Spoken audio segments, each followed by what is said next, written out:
पुरा मेटेरियल आउँछ बाहिरबाट हैन। यो मेटेरियल ठक्क काटेर यसरी यो ड्रममा हालेपछि पुरा तानिरहेछ पाइपले तानिरहेछ यो मेटेरियल। अनि यो पुरा यो पाइपबाट भित्र गइरहेको हुन्छ।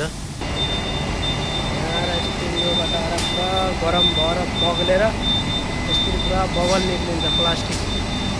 पुरा माथि गएर फेरि माथिबाट आएर अनि रोल भन्छ।